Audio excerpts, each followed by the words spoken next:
So, 2 years ago we decided to completely renovate the hostel. We're in the building now since 14, 15 years, and we felt like it's really time to lift the hostel and bring it to another level, to contemporary, fulfilling the contemporary expectations of our guests. And we thought about the bed, which is the center stone, the centerpiece of all the dorm rooms. And we checked the market. We had a look at different companies. Went over to England.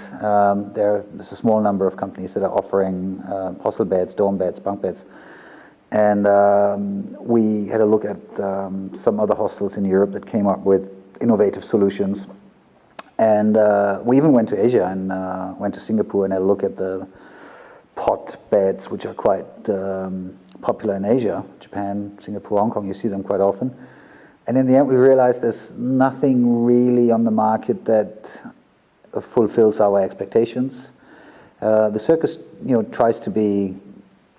We try to be a premium hostel. We try to go one or two steps further.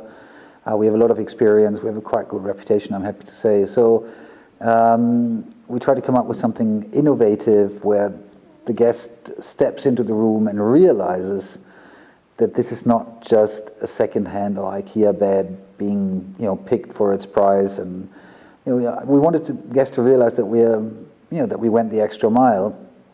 And so basically, a year and a half ago, we started to come up with plans. We worked with an architecture firm, an interior design firm, that is collaborating with the Circus relatively often, and we developed something that we felt might make a difference in the market. A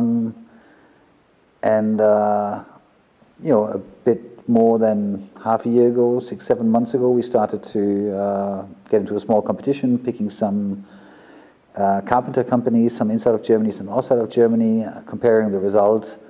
And in the end of it, we settled for the model you're now seeing, which you can either see at the Circus or here on the website, which we are extremely happy with. And we're getting feedback. The first feedback, it's in the room since a few weeks, and the feedback is excellent. So we're going to roll this out now in the whole hostel over the next month, room by room.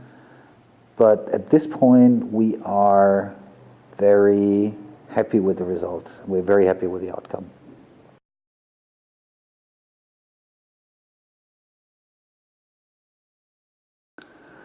Okay, what did change? I think it's a lot easier to say what did not change. We started hosteling 20 years ago, and it was a completely different market. Actually, if somebody would have told me 20 years ago that the hostel market is going to look like it does today, I probably wouldn't have believed it.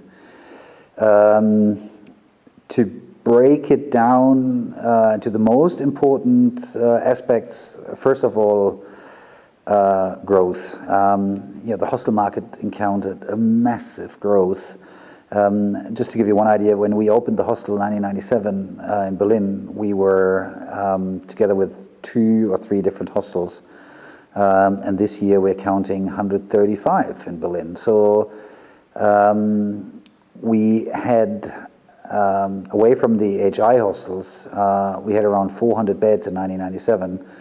And this year we're talking between 25 and 26,000 beds. So it's a massive explosion, which has different reasons. One of them is, of course, the massive growth of tourism in general, over all segments. The second is the explosion of the low-budget travel sector, mainly through infrastructural developments such as low-cost carriers, EasyJet, Ryanair. We do have political developments, for example, the European unification, Eastern Europe. We have the economical developments in Asia, which are bringing out a new middle class. So we do have people coming from much more countries than 25 years ago, where 90% of your guests were European or American, Australian. But also a very important development is that the acceptancy of the hostel model is much bigger today than it was 25 years ago, where it was a bit of a counterculture element. It was connected to youth culture, which it is not necessarily any longer, in particular in the urban destinations, in the big urban destinations. Our guests today are, of course, there's still a certain percentage of classic backpackers, 20 to 25, 18 to 25, backpacking trip around Europe, but this is only a relatively small niche today of the market. Besides this, we're having families, we're having young couples, we're having elderly travelers, budget-conscious travelers. We're having, of course, a growing number of small and bigger groups. You have a very high percentage of your guests today is 2, 3, 4-day city travelers coming with EasyJet, coming with Ryanair, traveling partly 2, 3, 4 times a year. You have a lot more people coming for specific events, to see a concert, being in the city for 2 days, or joining any kind of event and returning home. So growth coming from a higher acceptancy, better travel conditions, and a broader base in terms of origins of our guests.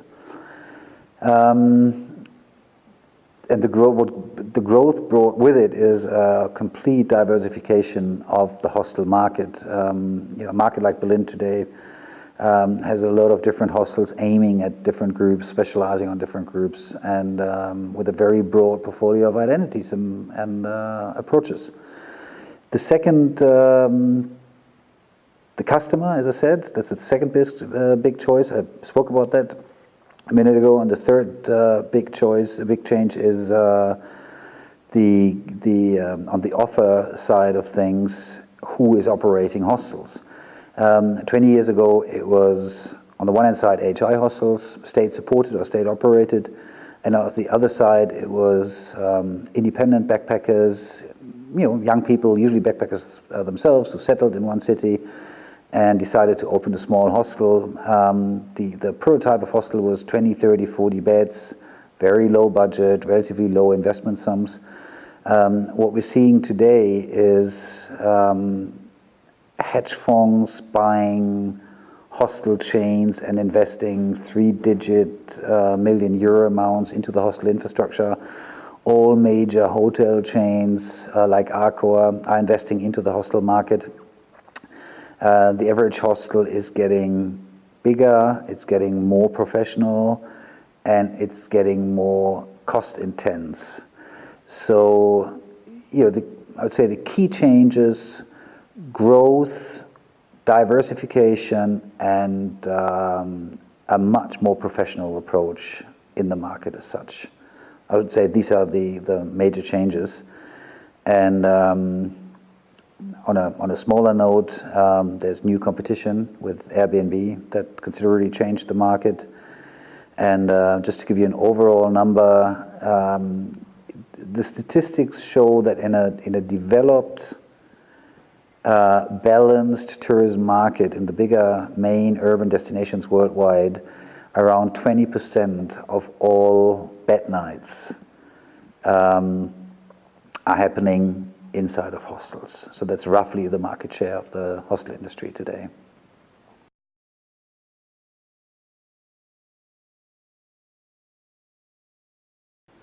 We do believe for a hostel operator today, given the growth and the size of the hostel markets, in particular in the big urban destinations worldwide, of course, particularly in Europe, but also worldwide, it is very important to position yourself from the very beginning and making very clear what part of the market you're going for.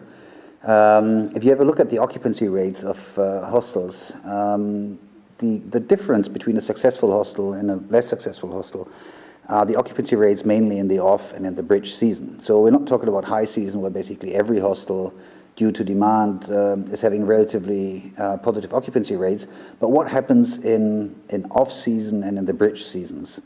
And in the oversaturated markets of today, the occupancy rates in December, January, February, depending on your locations, are basically the key divider economically between a successful and a less successful hostel. And the experiences we made is that reputation in the hostel market is key and significant for how your occupancy rates are going to look like in the off season. And Basically, if you have a look at every fully developed hostel market, you're going to find 3, 4, 5 so-called quality leaders in the hostel market as well, which are appealing in particular to those groups and people, clients and guests that are traveling the whole year. Urban travelers, middle-aged urban travelers, families, school groups are traveling the whole year. So it's not only the classic backpacker. And for those people, quality over the whole supply chain is a very, very significant contributing factor, very comparable to the hotel business. And in the last years, we saw the rise of hostel concepts. Terms have been created like glam packing and 5-star luxury backpacking, and there is a market for those kind of places. The Circus is a living proof of this. And very often those hostels are concentrating on social areas which get an interior design concept which is very comparable to boutique hotels, and where it's very difficult very often to, on the first glimpse, to find out, is this a hostel or is this a small design boutique hotel? But then very often we make the experience that once you're leaving the social areas and you're getting into the accommodation part of the hostel, it's very, very often, too often, back to the old, second-hand IKEA army bed with very reduced dormitory rooms. We do believe if you really want to position yourself in the top end of the market, and build a reputation that fills your house not only in high but also in off seasons, it is absolutely necessary to deliver your approach over the whole service chain, and the bed, in particular in the dormitory is the key element that makes a massive difference. We're using the bed now since a short period of time, and the feedback of guests is absolutely confirming this. The bed is delivering a certain level of privacy, intimacy and privacy. It comes with different very handy features, such as the plug, which is very important in the mobile ages we're in, and your own private light, your storage space. The sleeping experience is just on a completely different level than on a regular, usually relatively cheap hostel bed. So the acceptancy for dome accommodation rises, plus your ability to be more flexible on the rates secures a much higher revenue in high season and a higher occupancy rate in off season. That is the experience we're making. So we do believe that a quality bed delivering an extra is a very, very important keystone for a quality-oriented approach, which we believe is getting more and more important in a highly diversified hostel market in these days. So the investment per guests is slightly higher, of course. It's a premium product. We do believe that the cost per person might be in the range of like 200, 250 euros higher than compared to low-cost solutions, which are available, which are used widely today in the market. Our experience is that this price difference, through the build-up of reputation and through the build-up of occupancy rates, refinance itself in a period less than a year. Now, if you're going to see the product, you're going to live with the bed for the next 10, 15 years. It is such a sustainable structure that the reputation effects, the image building and reputation effects, you're going to profit from for years to come, long after the initial investment of the bed had been swallowed by the operational business. So we do believe, for us, for the Circus, we do believe it's a key component in building and protecting the reputation which we hope we have developed over the last years.